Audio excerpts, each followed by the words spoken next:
రేవంత్ రెడ్డి గారు రోడ్ల మీద చేస్తున్న సర్కస్ ఫీట్లు చూస్తే ఊసర వెల్లులు కూడా సిగ్గుపడతాయి. గల్లీలోనేమో దోస్తి, ఢిల్లీలోనేమో అదానితో కుస్తీ పడుతున్నది.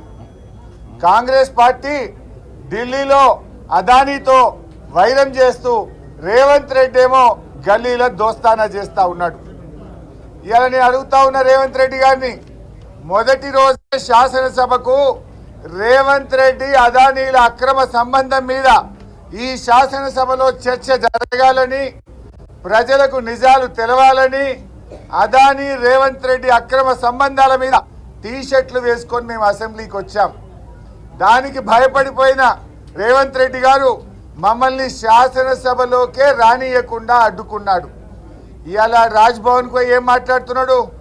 మీ రాహుల్ గాంధీ, మీ ఏఐసిసి అదానీని తిట్టండి, అదానీని ప్రశ్నించండి, అదానీ అవినీతి గురించి మాట్లాడమంటే పాపం అదానీ మీద మాట్లాడాలంటే రేవంత్ రెడ్డికి భయం అవుతా ఉన్నది. అదానీ మీద ధైర్యం జాలతలేదు మాట్లాడడానికి. రాజ్భవన్ ముంగటపై కూడా మళ్ళా బీఆర్ఎస్ పార్టీ గురించే మాట్లాడుతున్నాడు, కేసీఆర్ గురించే మాట్లాడుతున్నాడు ఆయన. నేను అడుగుతా ఉన్నా, నీ పోరాటం ఎవరి మీద? నీ పోరాటం అదానీ మీద అయితే మమ్మల్ని మొదటి రోజు అసెంబ్లీకి రాకుండా ఎందుకు అడ్డుకున్నావు? అసెంబ్లీలో చర్చ చేయాలి, అదానీ రేవంత్ రెడ్డి అక్రమ సంబంధాలు బయటపడాలనే మేము మొదటి రోజు వచ్చాం. అంటే నువ్వు అదానీ మీద పోరాడే ధైర్యం నీకు లేదు. నిజంగా నీకు నిజాయితీ ఉంటే దావోస్లో 12,400 కోట్ల రూపాయల అగ్రిమెంట్లు నువ్వు అదానీతో చేసినావు, అదానీతో దోస్తాను చేసినావు, అదానీతో అలాయ్ బలాయ్ చేసినావు. నీకు నిజాయితీ ఉంటే, నువ్వు చేసిన ధర్నా నిజమైతే, నువ్వు రాహుల్ గాంధీ గారు ఇచ్చిన అదానీ మీద పోరాటం నిజమైతే వెంటనే ఈ అగ్రిమెంట్లన్నీ రద్దు చేయాలని బీఆర్ఎస్ పార్టీ డిమాండ్ చేస్తూ ఉంది. ఇలా అదానీ గ్రీన్కు 5,000 కోట్ల రూపాయలు 2 పంపింగ్ హౌసెస్ కట్టడానికి అగ్రిమెంట్ చేసినావు. ఏది? పంపుడు ఎనర్జీ సిస్టమ్, అంటే పంపుల ద్వారా గ్రీన్ పవర్ చేసేటువంటి 5,000 కోట్ల కాంట్రాక్ట్ను అదానీతో దావోస్లో అగ్రిమెంట్ చేసుకున్నావు. అదేవిధంగా 100 మెగావాట్ల డేటా సెంటర్కు కూడా 5,000 కోట్ల రూపాయలతో మీరు అగ్రిమెంట్ చేసుకున్నారు. అదేవిధంగా 1,400 కోట్ల రూపాయలతో సిమెంట్ ఫ్యాక్టరీ పెట్టడానికి అదానీతో మీరు అగ్రిమెంట్ చేసుకున్నారు. అదేవిధంగా అదానీ డిఫెన్స్ స్పేస్ 1000 కోట్ల రూపాయలతో మరి సెంటర్ డ్రోన్ అండ్ మిసైల్ ఫెసిలిటీకి సంబంధించిన అదానీ కంపెనీతో 1000 కోట్ల రూపాయలు అగ్రిమెంట్ చేశారు. మొత్తం కలిపి అదానీతో 12,400 కోట్ల రూపాయలు అగ్రిమెంట్లు చేశారు. రేవంత్ రెడ్డి, నీ మాటల్లో నిజాయితీ ఉంటే 100 కోట్లు ఎట్లా వాపస్ ఇచ్చినవో ఈ 12,400 కోట్ల రూపాయల అగ్రిమెంట్లు తక్షణమే రద్దు చేసుకొని నీ నిజాయితీ నిరూపించుకోవాలి.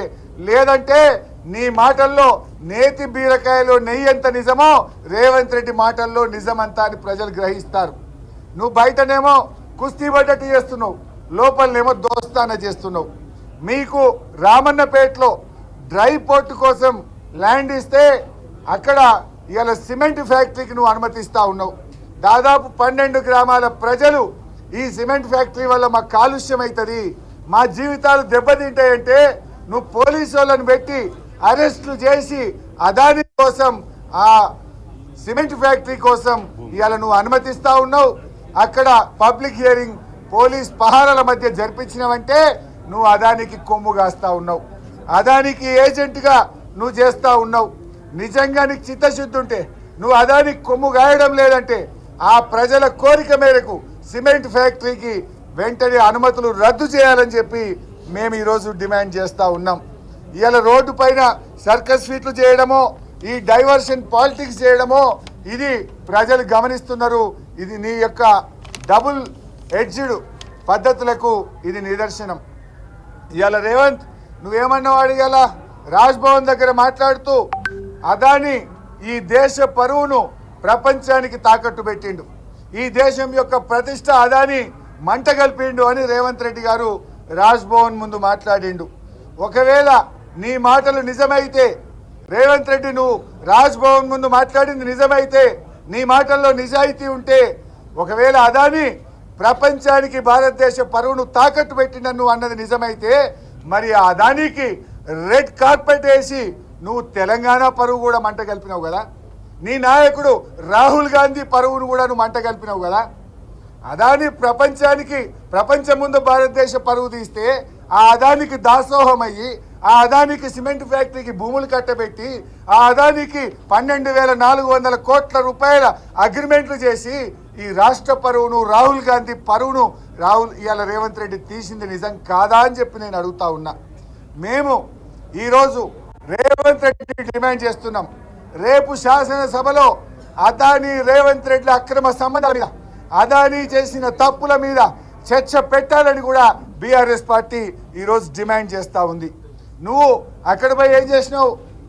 ఇలా నీ కథ అర్థమైపోయింది ప్రజలకు. రాజ్భవన్ ముంగటి మీ ర్యాలీ దేనికోసం చేసిండ్రే? అదానికి వ్యతిరేకంగా చేసిండ్రు. నువ్వు ఆడ అదాని గురించి మాట్లాడినావా? నువ్వు మాట్లాడిన స్పీచ్లో కేసీఆర్ గురించో కేటీఆర్ గారి గురించో మా పార్టీ గురించి మాట్లాడినావు తప్ప నువ్వు అదాని గురించి మాట్లాడే ధైర్యమే నీకు లేదు. ఎందుకంటే నువ్వు అంతర్గతంగా ఒప్పందం ఉన్నది. ఆ 100 కోట్ల చెక్కు నీ పార్టీ నిన్ను తిడితే వాపస్ ఇచ్చినావు. మరి చెక్ ఇచ్చినావు కానీ లోపలికి వెళ్ళి తీసుకునే ఎట్లా? 12,000 కోట్ల అగ్రిమెంట్ల సంగతి ఏంది? మరి సిమెంట్ ఫ్యాక్టరీ సంగతి ఏంది? ఇవన్నీ మాట్లాడదాం అసెంబ్లీలో. దీని మీద వెంటనే చర్చ పెట్టాలని బీఆర్ఎస్ పార్టీ డిమాండ్ చేస్తుంది.